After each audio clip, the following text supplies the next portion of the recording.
Do you spend hours in your head thinking about something that happened, could have happened, or might happen? Do you ask others what to do so you don't make a mistake? Welcome to the Playingitsafe podcast. I am Dr. Z, your host. I am a clinical psychologist, an author, and a person that is super passionate about sharing with you science-based skills to overcome any type of fear-based struggles. Who doesn't experience fear? Who doesn't play it safe? In this show, we will discuss how fear-based reactions happen in day-to-day life, how playing it safe behaviors look like, sound like, and feel like, how you can put into action solid tips from behavioral science to get unstuck from worries, fears, obsessions, and anxieties, and how you can start doing what works, what matters, and what you care about. Behavioral science doesn't have to be boring. Thanks for listening, and let's get started. Jason, thank you so much for chatting with me in the podcast Playing It Safe. Thank you for having me. I want to start by saying congratulations on your new book, Everything is an Emergency. I am super excited to see your book published, and I would love to hear about the creative process you went through when working on it. Absolutely. It actually started as a form of exposure therapy, or not, it wasn't exactly exposure therapy, but it was something that I was doing to keep myself honest. When I started doing really intense exposure therapy, I wanted to feel accountable. And so the chapter that I started with was the one about ERP and about touching my shoes and touching my face. So I started making those comics so that I could really feel like I was almost to have a sense of control over the whole thing. And I thought that it might be nice to tell the story. And from there, I got more ambitious about it and I pitched it as a book. But also, I wanted to make this book so that I had this thing I was working on that was a story about a kind of recovery. And I thought that it would help me stick to doing the therapy. And it did. It actually kind of worked. I wasn't sure that it would, but it was helpful. Your book is a beautiful story about the process you went through doing exposure response prevention. The way I see it, it's a story from the inside out about facing your fears. Would you mind sharing a little bit more about how writing the story helped you to be accountable with exposure response prevention? I do write a bit in the book about dabbling in ERP when I was a teenager. I don't write about this, but I did briefly try an SSRI when I was in high school, but it was so brief that I didn't really feel much and I didn't want to do it anymore. I think that I spent a lot of time being afraid of taking the pills because of potential side effects, afraid of doing exposure therapy because it's quite difficult. So I would take these half measures, I would go home and I would have my homework doing something that felt contaminated to me. Touching my shoes, touching my face was a really entry-level one that I did in high school. And I would just stop doing it because it was hard and because I wasn't feeling that kind of jolt of euphoria that comes with getting over your early ones. I think that it's really important in ERP to feel that first success, to prove to yourself with a little one, oh, I never thought I'd be able to do that. Now I can. And I just wasn't getting over that first hump. And it did feel like doing the book helped me get over that first hump. The one that really was exciting for me was sitting on a public restroom toilet seat for the first time. That was a thing that I just didn't see myself doing. And when I did, I thought, wow, something's really changing here. I can see how working on the book and writing your story gave you the motivation and the courage to face the most challenging exposure exercises, like using a public restroom. How did you decide to use comics as a way to share your story? Comics is the language that I feel most comfortable speaking. One thing that was actually interesting to me is that as I began to show friends and family passages from the book, they said, that's what it felt like. And to me, I was like, oh, you were there, or I thought I had explained it. But in fact, this is the best way that I know how to tell this story and how to explain this stuff. And so because I love comics and because I spend all my time thinking about how would you say this with a drawing, or how would you make the words and the pictures dance in just the right way to give somebody the feeling of what this thing is. And because that's my background, I was excited to be able to tell a really personal story using these tools that I've sharpened in my professional life. And so I think that I felt more confident doing it this way than any other way. I can see that. When reading your book, I saw how natural it was for you to share your story as a comic. One of the fears that we all struggle with, but we may struggle more when we are creating something, is this fear about making mistakes and not doing things right and perfect. So, how did you handle those fears if they were popping up in your mind? Something that I think is kind of funny about the medium of comics is that you get a chance to start over and over again with every page and with every panel. I was never excited about being a painter. I thought about it because I've always drawn, I've always made art, but this notion of you just have this one image and it's you spend weeks, months, years making a few images never really gelled for me. Whereas with a comic, it's okay to make mistakes. In fact, you kind of need to embrace that because it's so many images that you just need to keep going. And if you make a mistake, you can come back and edit, but there's just so much to keep working on that it really feels like the perfect medium for somebody who is compulsive, who behaves compulsively. I think that I did redraw every drawing in this book, almost every drawing. Mhm. But another thing that I really love about cartoon illustration is that there is this vulnerability and kind of confessional quality of it where I love to see the way that somebody's hand moves. And so I don't think of the mistakes in comics as a bug, but as a feature. Like I love reading other people's stories and seeing how they draw a thing and how they try and solve a visual problem. And where you come up short or fail visually, I think is part of it. And so I say that I talk a big game, but I also do look back at the book and go, oh, I would have drawn this differently. I would have drawn this differently. I do think that the charm of the medium is that vulnerability and seeing those mistakes and that lack of perfection. It's helpful to hear how you think of mistakes as part of the comic as a feature versus thinking of mistakes as something to avoid at all costs. Here is a curiosity that pops in my mind. Given the way you think about mistakes, how do you know when your work is ready to be published? Oh, you don't. It's just a leap of faith. That's very interesting and helpful to hear you talking about it in this way. Because another fear that we all struggle with is the fear of uncertainty, the fear of not knowing how things are going to be. The creative work I do is one of my havens from OCD. I know that I said that comics are perfect for my compulsive tendencies, but I also do feel pretty peaceful about this stuff. And it's one of the only places where I've had a rather uncomplicated relationship to it. And with a few exceptions, anxieties don't really intrude into my feelings about making this kind of work. And when they do, I feel like really territorial about it, actually. I'm like, intrusive thought, you're coming into my creative work zone? No, you go over and hang out with every other part of my life. But I do feel that I've made this space that feels more comfortable. And probably it has something to do with control also. I do feel very in control. And so maybe there's this contract where the degree of control I feel gets to balance out the uncertainty that I need to make peace with. And it's never really done and it's never really perfect because it is mine.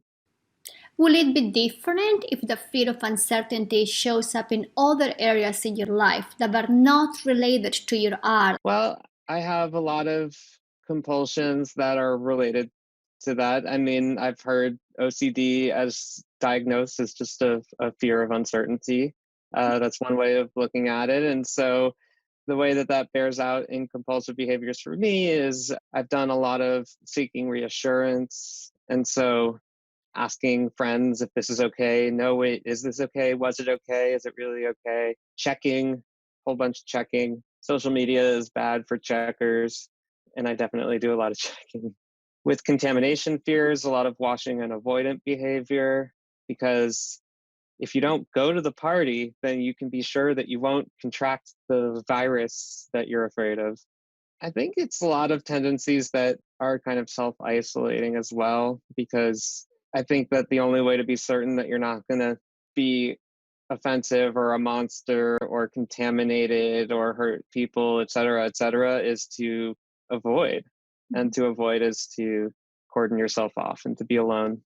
You are speaking of one of the biggest challenges we face with avoidant behaviors, which is that they do work in the short term. We all experience a short relief when avoiding a situation. The challenge is when we start avoiding all the stuff that we care about and the people we love. Now that you have done ERP and you have published your beautiful book, what has changed for you in your day to day life? Two things come to mind. One is that ERP really feels like I can exhale and be more at peace and be more at peace socially, which is really nice. It really means a lot that I can go away for the weekend somewhere and feel more adventurous and say yes to more activities. But also, I think that doing ERP is a lot of learning to really focus on what your values are and how you might be violating those values with OCD behaviors. And one thing that I've realized is how much my values tend toward community. And I do think that the upshot of doing this therapy is just feeling really clear that what's important to me are the people I love, and that this cutting off, this isolation from those people makes me sad because it's really important for me to feel connected.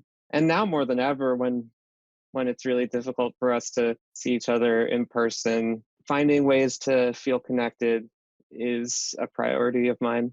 Can we hear more about how you discovered what was important to you? I got a worksheet, and I put this in the book, in fact, but I got this worksheet, and it says, what are your values? How would you rate these things in terms of importance? These questions, these very simple questions that I kind of scoffed at before I did the worksheet, but it felt really clarifying to just put all this stuff down. And I think kind of just waking up and going, what are your values in the morning, or looking at one of those worksheets, it was more powerful than I thought it would end up being. I think there is a difference between facing our fears because it matters to us versus facing what we are afraid of just because the sake of approaching. Now, one of the things that happens is that even though we may have done 1,000 exposures, our mind may still come up with some of those sticky thoughts. Let's imagine for a moment that you go to a party and you're getting ready to hug a person, and here is a thought in your mind that says, Jason, you cannot hug this person, you may get contaminated. How will you handle that thought? Well, I've learned to treat those as opportunities and to do sort of opposite action. If something does feel like OCD, and I feel pretty good at identifying pretty quickly when that's happening, then that just means it's an exposure opportunity. I gotta hug that person twice if they want to, of course. I gotta go to that place and do that thing. I absolutely do. I mean, if I have that knee-jerk fear response, that is just a sign, sometimes with a bit of a sigh or a groan, sometimes more with a sense of humor about it. But when I feel that, like, oh, I don't want to do that, it's like, well, now you definitely have to do that. I love to hear how you think of those sticky moments as opportunities to check if they're OCD related or not. Now, because the brain could latch into anything and everything as an obsession and as a compulsion, how would you distinguish a random thought that could be distressing from an obsession?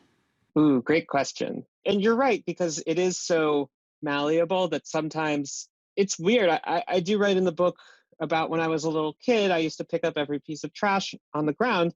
And I tried to get out of that. And the way that I did that was thinking trash is dirty. Don't pick up dirty things. And then what happened is that my brain was like, okay, fine. Well, then be really on guard against things that are dirty. And so it did the inversion of what the fear was before, but I continued to have these obsessive ruminations. So how do I identify them? Well, I think that learning about myself has been really helpful for that too, because I have a thought and then I need to evaluate, is this actually me?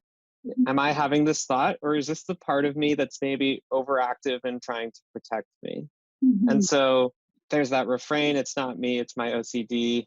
Time is something that I learned in group therapy too. You kind of go, okay, is this going to still be bothering me in 20 minutes, in an hour, tomorrow? Sometimes something feels really pressing, and I suspect that it might be OCD.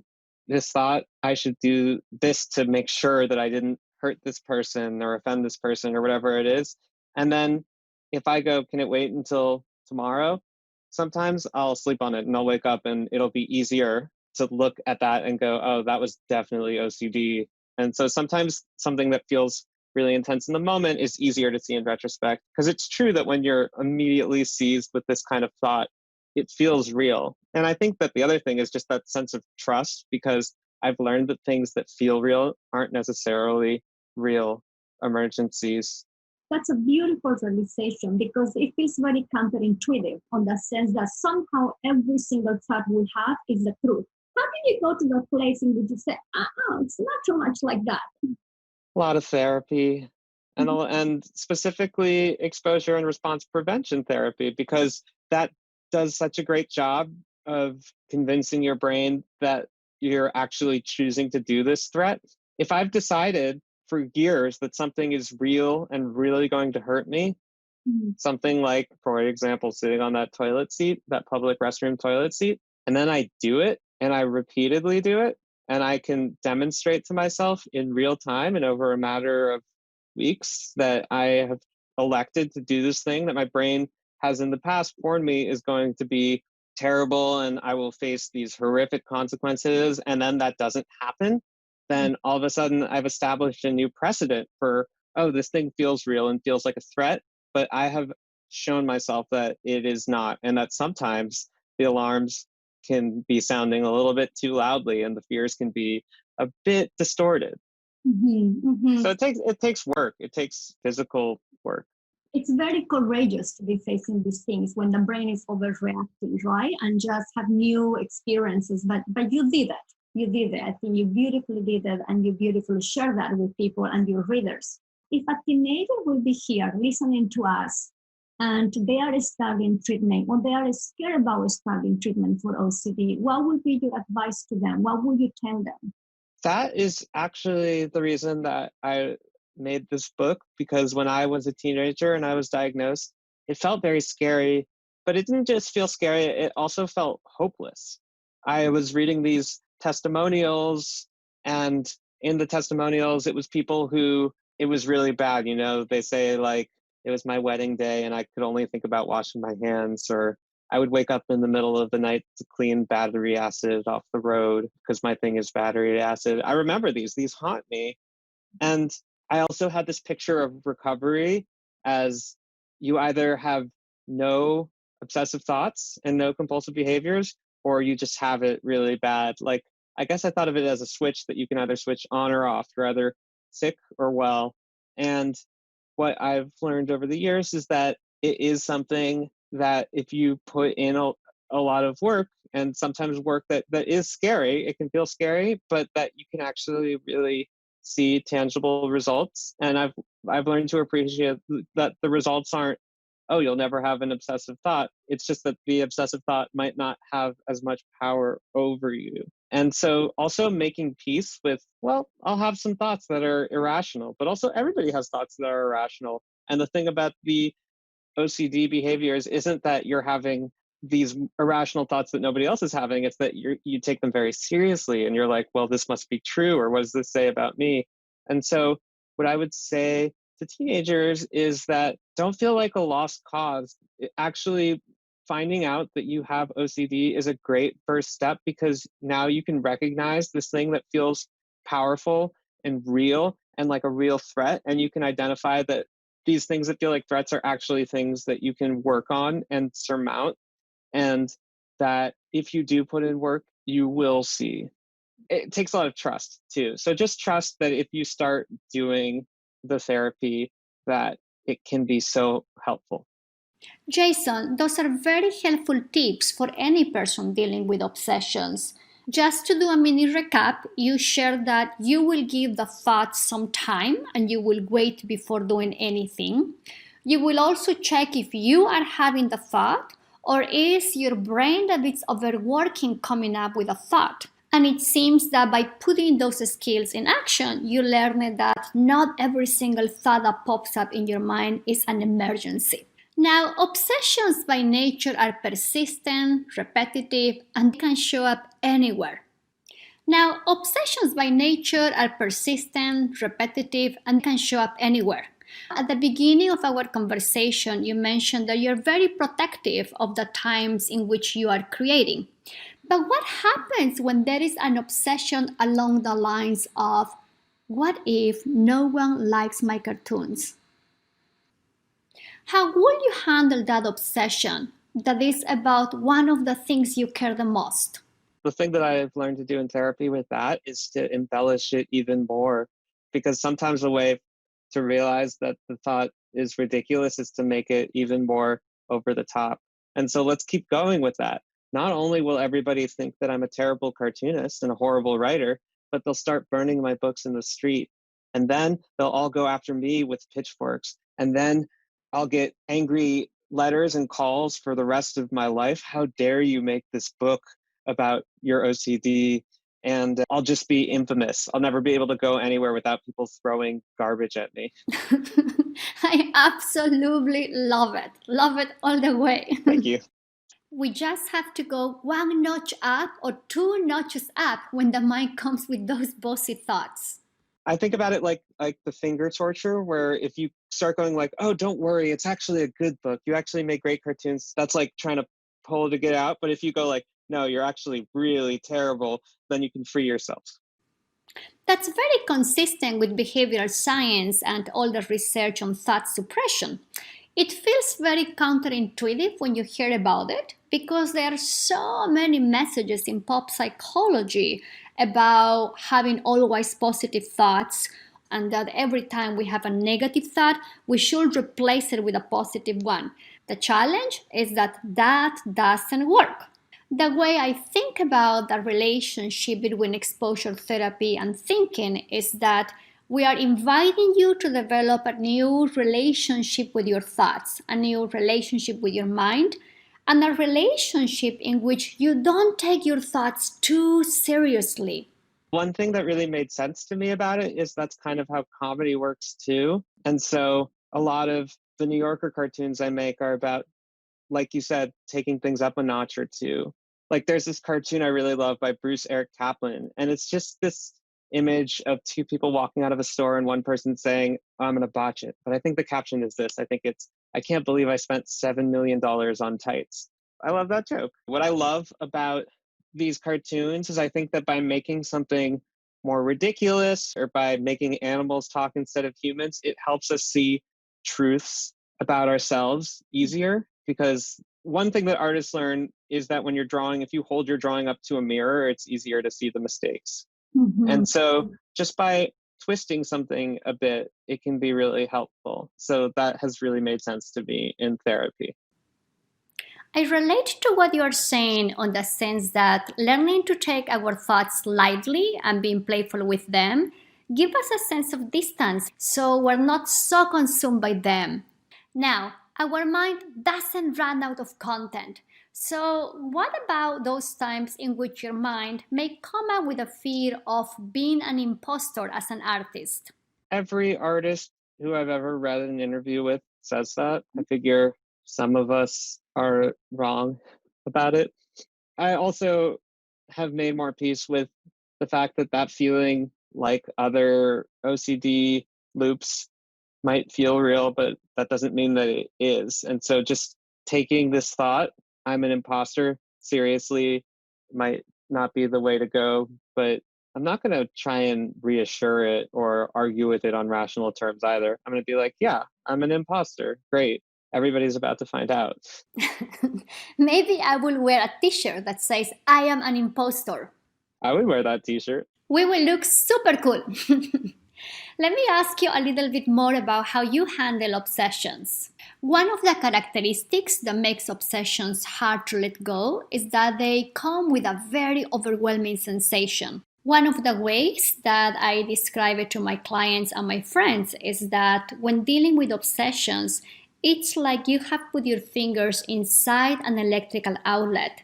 So your whole body is on shock. How do you handle those overwhelming sensations that come with an obsession?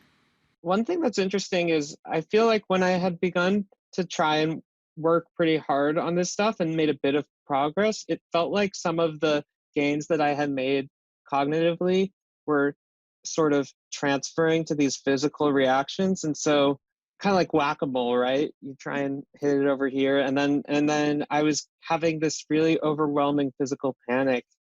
And the thing that's really helped me is Zoloft.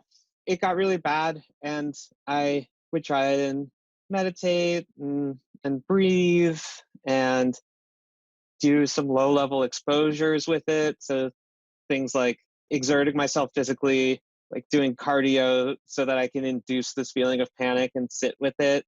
And it got to a point where even though intellectually I could appreciate, okay, this is just a panic attack, it feels bad, that doesn't mean that it's actually an emergency.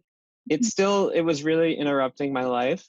And the SSRIs really helped. They just really helped me feel physically more in control again. It also put me in a place where I could seek out things that were more physically uncomfortable because I felt more regulated.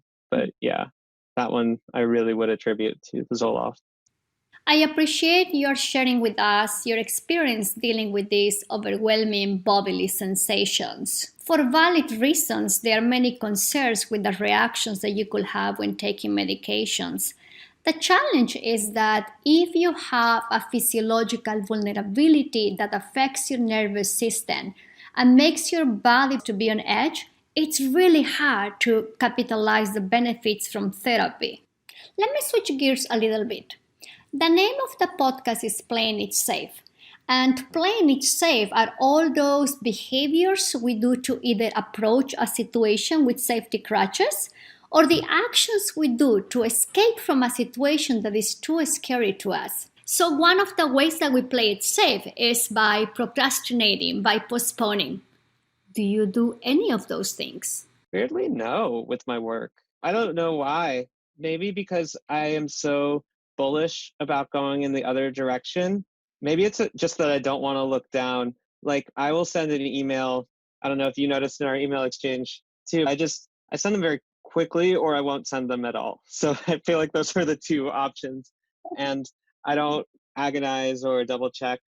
I kind of love editing. It's one of my favorite parts of my creative work. And so maybe because I just really love it so much and think of it as part of the art, I don't consider it to be a crutch that's standing in the way of the thing being in the world. I love to redraw and I love to look at the words and images and go, what could be changed? What could be better?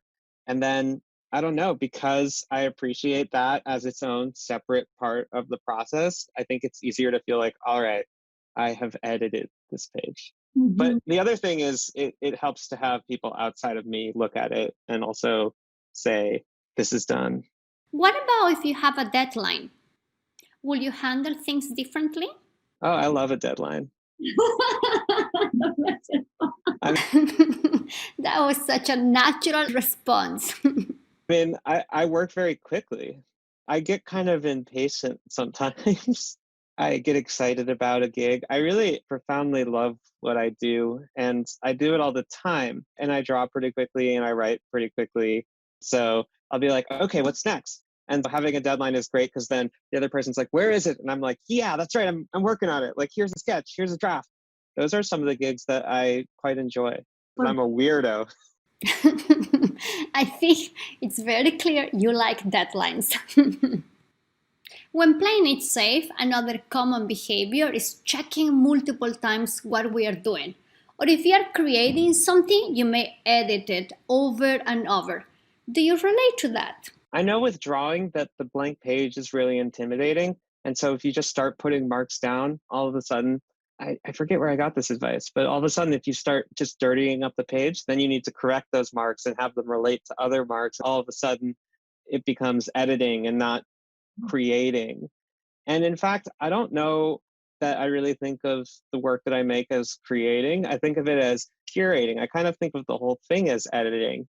And so the beginning of the editing process is putting down whatever is the first thought.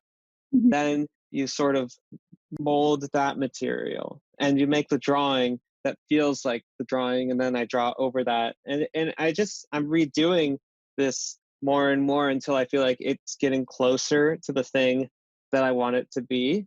That idea of like making something from nothing, I think that's what's so intimidating for people. Like, I have to produce this thing, I have to give birth to this paragraph, but I don't tend to feel that way. I mean, when I do, I get why that is a feeling that is a big deterrent for people making work, because what is scarier than introducing something new into the world?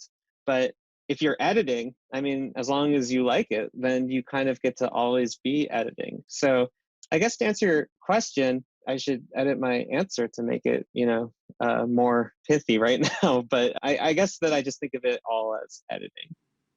Jason, I love hearing about the frame you're holding when drawing. Not too much like a creating process, but more like an editing and curating one. Now, would you mind sharing a little bit more about that?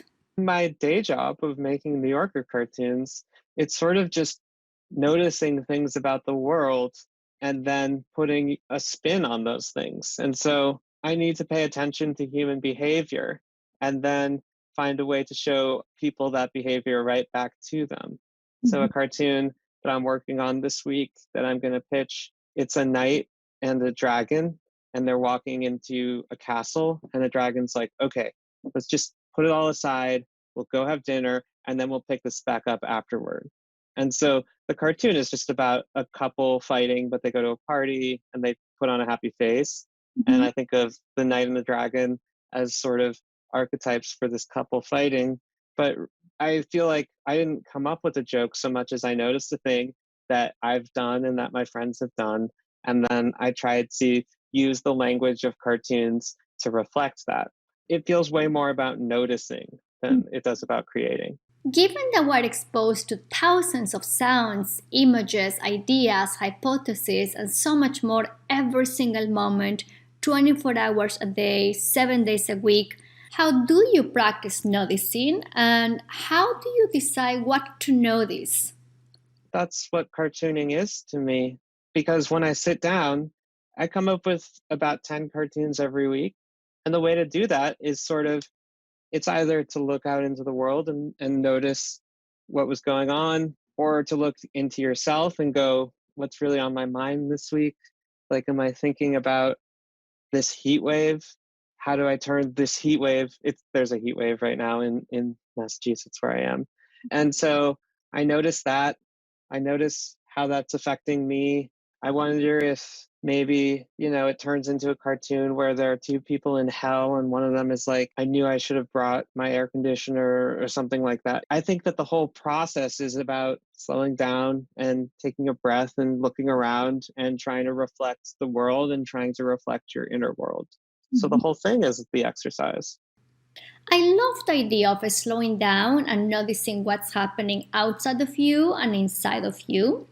And yet, I'm a little bit curious about how you choose one idea over another one for your cartoons. Good news is that there's an infinite number of them and you only have time to do so many. So I think that that's where a deadline is really important, because I only have the capacity to make so many of these things. I also think that's where a point of view is important, because everything about who I am is what's going to make me notice this and not that. I feel like all of the work, this book is autobiographical, but I also feel like all of my cartoon work is autobiographical, because it's just through the lens of, what do I notice? Every cartoonist you're looking at, it's like, what are they noticing and what are they trying to show back to us? So really within your question, or within the answer to the question, really feels like the job description. I think you're speaking about the process of putting your personal touch in what you are creating. Now, here is my last question. If you were to have a cup of coffee or tea with any person you want, who will that be and why? James Baldwin, because he's my favorite writer, and because every clip that I see in an interview with him and everything I read from him, it's something that I need to go home and like think about for the rest of the day. I think he's a genius, and he had such a beautiful way of looking at and then translating his experience of the world for other people. I would just want to talk to him about James Baldwin. What do you think about 2020? That sounds like an amazing coffee time. On that note, I want to say thank you so much for chatting with me and sharing with all of us how you overcome OCD, how you handle obsessions as they pop up, and your creative process. Congratulations again on your book, Everything is an Emergency. Thank you. Thank you for reading it, and thank you so much for having me. It's been a joy.